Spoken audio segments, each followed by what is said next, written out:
सबसे पहले मेरा आप सभी को प्यार भरा प्रणाम। मैं मधु जोशी स्वागत करती हूँ आपका अपने YouTube चैनल मधु गढ़वाली 121 पे। तो दोस्तों, आज की वीडियो में मैं आपको माता सती जी की कथा सुनाऊंगी।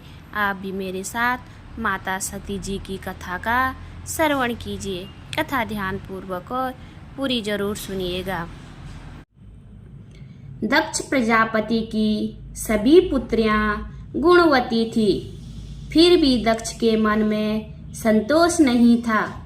वे चाहते थे उनके घर में एक ऐसी पुत्री का जन्म हो जो सर्वशक्ति संपन्न हो एवं सर्व विजयिनी हो। अतः दक्ष एक ऐसी ही पुत्री के लिए तप करने लगे। तप करते करते अधिक दिन बीत गए तो भगवती आधा ने प्रकट होकर कहा, मैं तुम्हारे तप से प्रसन्न हूँ। तुम किस कारण तप कर रहे हो? दक्ष ने तप करने का कारण बताया तो माँ बोली, मैं स्वयं पुत्री रूप में तुम्हारे यहाँ जन्म धारण करूँगी। मेरा नाम होगा सती। मैं सती के रूप में जन्म लेकर अपनी लीलाओं का विस्तार करूँगी। फलतः भगवती आदा ने शक्ति रूप में दक्ष के यहाँ जन्म लिया। सती दक्ष की सभी पुत्रियों में सबसे अलौकिक थी। सती ने बाल्य अवस्था में ही कई ऐसे अलौकिक आश्चर्यचकित करने वाले कार्य कर दिखाए थे, जिन्हें देखकर स्वयं दक्ष को भी विस्मय होता था। जब सती विवाह योग्य हो गई तो दक्ष को उनके लिए वर की चिंता होने लगी। उन्होंने ब्रह्मा जी से इस विषय में परामर्श किया। ब्रह्मा जी ने कहा, सती आधा की अवतार है, आधा आदि शक्ति और शिव आदि पुरुष हैं। अतः सती के विवाह के लिए शिव ही योग्य और उचित वर हैं। दक्ष ने ब्रह्मा जी की बात मानकर सती का विवाह भगवान शिव के साथ कर दिया। सती कैलाश में जाकर भगवान शिव के साथ रहने लगी। भगवान शिव भी दक्ष के दामाद हो गए, किंतु किसी वजह से दक्ष के हृदय में भगवान शिव के प्रति बैर और विरोध भाव पैदा हो गया। एक बार देवलोक में ब्रह्मा ने धर्म के निरूपण के लिए एक सभा का आयोजन किया था। सभी बड़े बड़े देवता सभा में एकत्र हुए। भगवान शिव भी इस सभा में बैठे थे। सभा मंडल में दक्ष का आगमन हुआ। दक्ष के आगमन पर सभी देवता उठकर खड़े हो गए, पर भगवान शिव खड़े नहीं हुए। उन्होंने दक्ष को प्रणाम भी नहीं किया। फलतः दक्ष ने अपमान का अनुभव किया। केवल यही नहीं, उनके हृदय में भगवान शिव के प्रति ईर्ष्या की आग जल उठी। वे उनसे बदला लेने के लिए समय और अवसर की प्रतीक्षा करने लगे। एक बार सती और शिव कैलाश पर्वत पर बैठे हुए परस्पर वार्तालाप कर रहे थे। उसी समय आकाश मार्ग से कई विमान कनखल की ओर जाते हुए दिखाई पड़े।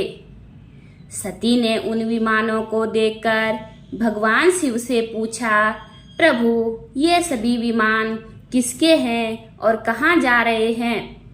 भगवान शंकर ने उत्तर दिया, आपके पिता ने बड़े यज्ञ का आयोजन किया है। समस्त देवता और देवांगनाएं इन विमानों पर बैठकर उसी आज्ञा में सम्मिलित होने के लिए जा रहे हैं। इस पर सती ने दूसरा प्रश्न किया, क्या मेरे पिता ने आपको यज्ञ में सम्मिलित होने के लिए नहीं बुलाया? भगवान शंकर ने उत्तर दिया, आपके पिता मुझसे बैर रखते हैं, फिर वे मुझे क्यों बुलाने लगे? सती मन ही मन सोचने लगी, फिर बोली, यज्ञ के इस अवसर पर अवश्य मेरी सभी बहनें आई होंगी। उनसे मिले हुए बहुत दिन हो गए हैं। यदि आपकी अनुमति हो तो मैं भी अपने पिता के घर जाना चाहती हूँ।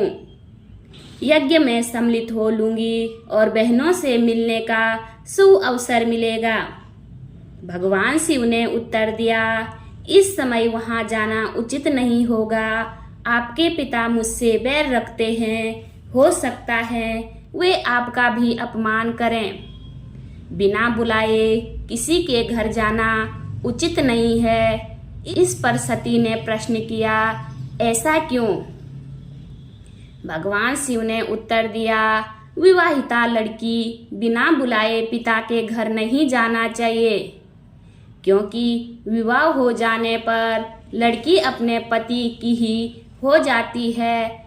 लेकिन सती पिहर जाने के लिए हट करती रही, अपनी बात बार बार दोहराती रही। उनकी इच्छा देखकर भगवान शिव ने पिहर जाने की अनुमति दे दी। उनके साथ अपना एक गण भी साथ में भेज दिया। उस गण का नाम वीरभद्र था। सती वीरभद्र के साथ अपने पिता के घर गई। घर में सती से किसी ने भी प्रेम पूर्वक वार्तालाप नहीं किया।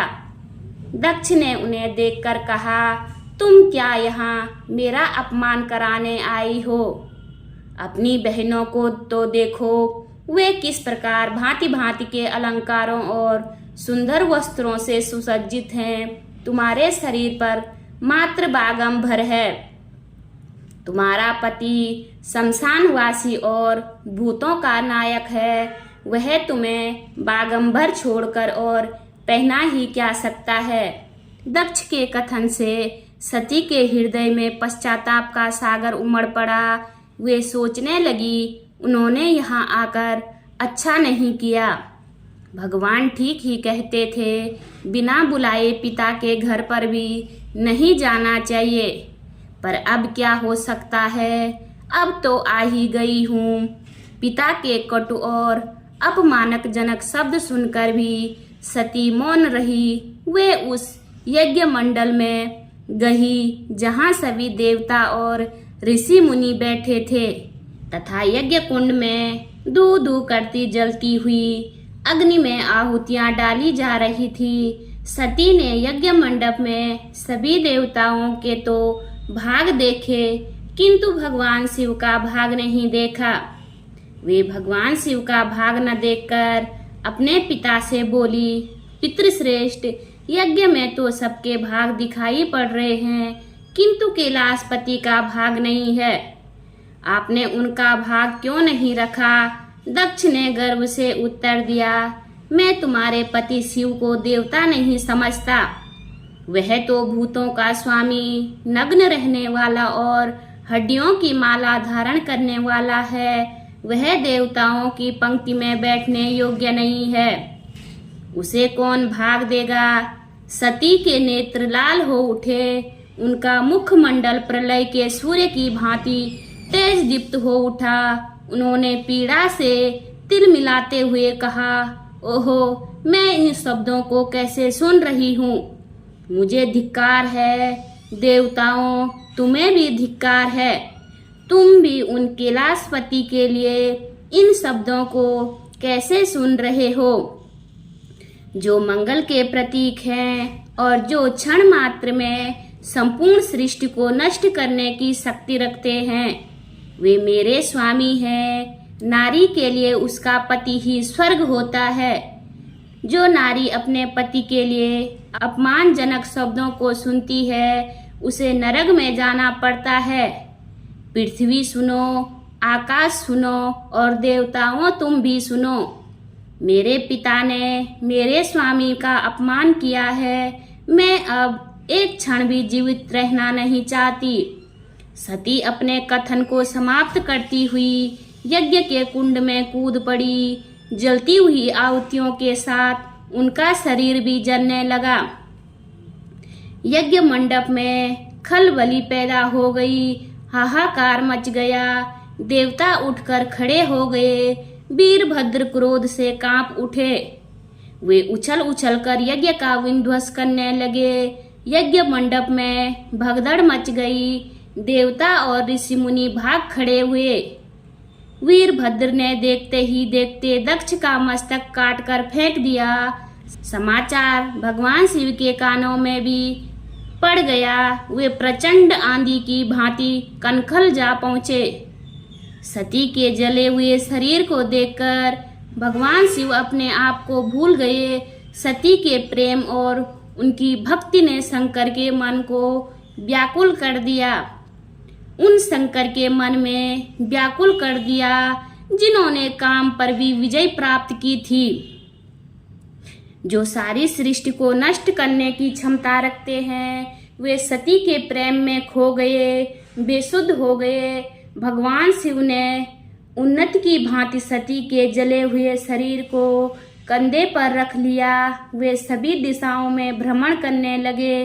शिव और सती के इस अलौकिक प्रेम को देखकर पृथ्वी रुक गई, हवा रुक गई, जल का प्रवाह ठहर गया और रुक गई देवताओं की सांसें। सृष्टि व्याकुल हो उठी। सृष्टि के प्राणी पुकारने लगे, त्राहि माम, त्राहि माम। भयानक संकट उपस्थित देखकर सृष्टि के पालक भगवान विष्णु आगे बढ़े। वे भगवान शिव की बेसुधी में अपने चक्र से सती के एक एक अंग को काट काट कर गिराने लगे। धरती पर जब सती के सारे अंग कट कर गिर गए तो भगवान शिव पुनः अपने आप में आए। जब वे अपने आप में आए तो पुनः सृष्टि के सारे कार्य चलने लगे। धरती पर जिन स्थानों में सती के अंग कट कट कर गिरे थे, वे ही स्थान आज शक्तिपीठ माने जाते हैं। आज भी इन स्थानों में सती जी का पूजन होता है, उपासना होती है। धन्य था शिव और सती का प्रेम। शिव और सती के प्रेम में उन्हें अमर और वंदनीय बना दिया। बोलिए शिव शंकर भगवान की जय। उम्मीद करती हूँ आपको वीडियो पसंद आई होगी। वीडियो पसंद आए तो वीडियो पे लाइक कीजिए, कमेंट कीजिए, अपने दोस्तों के साथ शेयर कीजिए।